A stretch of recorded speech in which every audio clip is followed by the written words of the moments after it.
Hello! Поздрав екипа, продолжуваме со видеа за најинтересните надпревари што следуваат овој викенд. Иако реално нема некој голем избор.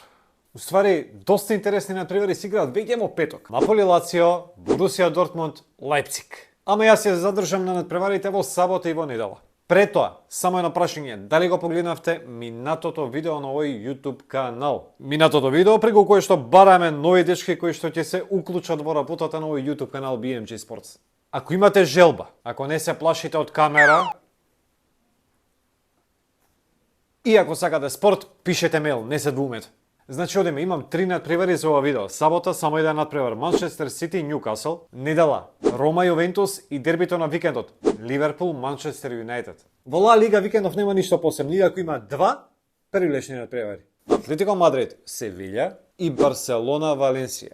Ќе биде интересно на двата надпревари, ама мислам дека домаќините ќе слават сигурни победи. Значи Барса и Атлетико Мадрид. Значи, почнуваме во сабота. Прв надпревар Манчестер Сити, Ньюкасл. Ако овој меч се играше минатата сезона, немаше да го приметиме, но оваа сезона приказната е сосема поинаква. Сити е втор, Ньюкасл пети и овој надпревар и за двете екипи од огромна важност. На Сити им треба победа за титула, Ньюкасл победа за Лига на шампиони. Пред сезоната не верував дека Ньюкасл може до европската елита, ама екипава игра лудо. Иако сега е во слаба форма, за прв пат сезонава. 3 ремија поред и еден пораз има Ньюкасл, а пред некој ден загуби од Манчестер Юнајтед во финалето на ЕФЛ купот.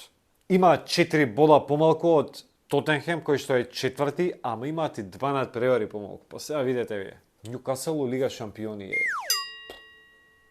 А Сити ќе има битка за титула до самиот крај со Арсенал. Секој надпревар за нив од сега натаму е финале. Мислам дека Сити тепа на овој надпревар и ја продолжува негативната серија на Ньюкасл. Ако треба типувам 1-0 или 2-0. Дечки, поддржате не со subscribe ако ви се допаѓаме, лајкнете го видеото, кликнете на звончето и така натаму. Недела. Со што да почнеме во недела? Ајде со ред. Ливерпул, Манчестер Юнајтед. Ќе биде лудо ќе биде многу лудо. Колку што Ливерпул изненади негативно сезонава, толку Манчестер Юнајтед изненади позитивно. Рачунете, Ливерпул по поразот од Реал со 2-5 на домашен терен во Лигата на шампиони е веќе исфрлено тоа надпреварување. Сега фокусот има само во Премиер Лига. Не знам колку често ги следите. Знаете дека са мој втор омилен тим и ја ги следам постојано. Иако нешто ми е јасно во последно време за Ливерпул, тоа е дека тимов игра катастрофално. Без идеја, без желба, без душа некако, не знам нешто се случува со екипа. Еве им шанса за враќање. Ако тепаат со Манчестер Юнајтед, готово, тоа ќе биде ветар у грб. Ќе се залетаат, па не знам, вајде ќе фата некоја серија позитивна. Време е, време е. Ама Юнајтед игра многу јако. 10 надпревари, 8 победи, 2 нерешени резултати. Ќе биде тешко. И елиминираа Барселона од Лига Европа, го освоја ЕФЛ купот во текот на неделата, спомна веќе кога зборев за Ньюкасл претходно, ги тепаа нели у финалето. Им тргнаа. Залетани си сега можат против секого. Мислам дека ќе има многу борба, многу трчање, но и многу тактика. Одигрете гол слободно, мислам дека ќе има голови. Јас ако типувам би типувал 1-1, 2-2, така нешто. Последен меч, недела, вечерен термин, таман, да после тоа си легнете и утре на работа. Рома и Јувентус. Него Јуве од кога казнија почнаа да игра топ фудбал. Значи, веројатно ги мотивираа и сега газат се пред себе. Има 4 победи поред во серија и го елиминираа Нант од Лига Европа. Многу добар надпревар одигра во вторникот со Торино.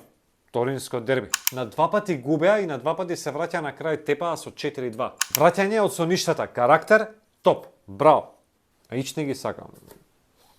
Јуве, бе. Сега веќе ома излегува мавете дека и со тие минус 15 бода што им ги одзема, можат пак во Лига на шампиони. Допре некој ден бев сигурен дека немаат шанси. Сега, мислам дека ово е клучниот надпревар за Јувентус сезонава. Дуело со Рома. Ова е најважното коло за нив. Пазете ја ситуација. Ако тепа Јуве ќе биде само на минус 6 бодови од сега петата Рома. Од друга страна, ако тепа Јуве, а Лацио изгуби од Наполи викендов што е за очекување, тоа значи дека Јуве ќе биде на минус 7 бода од Лацио. Значи победа на Јуве во ова коло ќе значи многу. И Рома играше од текот на неделата, ама загуби од последниот Кремонесе. Моринјо веќе нема душа од нервози. Доби црвен картон на тој надпревар, ќе се испотепаше со судиите, па после изјави дека го навредувале. Можно е. Сега има некои изјави дека веројатно ќе ги тужи судиеве. Ама сега Рома ќе биде без него на клупата. Значи од Рома може да се очекува све, не знам, да тепа со Наполи, се прв Наполи у серија, затоа ги земам за пример, а да изгуби од, не знам, од Дасколи.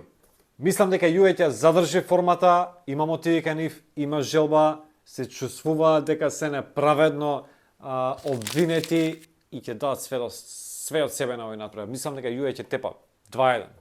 Има уште неколку интересни надпревари, ги кажав оние што ги мислев за петок, оние 2 од Ла Лига, меѓутоа мислам дека овие 3 во ова видео се најинтересни, најпривлечни овој викенд. Уживајте во викендот, уживајте во надпреварите, а ние за брзо време се враќаме со нови видеа. Ајде, чао! Чекај. Уште еднаш. Погледнете го минатото видео, каде што бараме нови дечки за работа во BMG Sport. Ако ви се допаѓа тоа, по видеото е све објаснето, има и description, тоа е добро све објаснето. Ако се пронаоѓате во приказната, слободно пишете ни мејл за да работите во BMG Sports. Ајде сега, чао!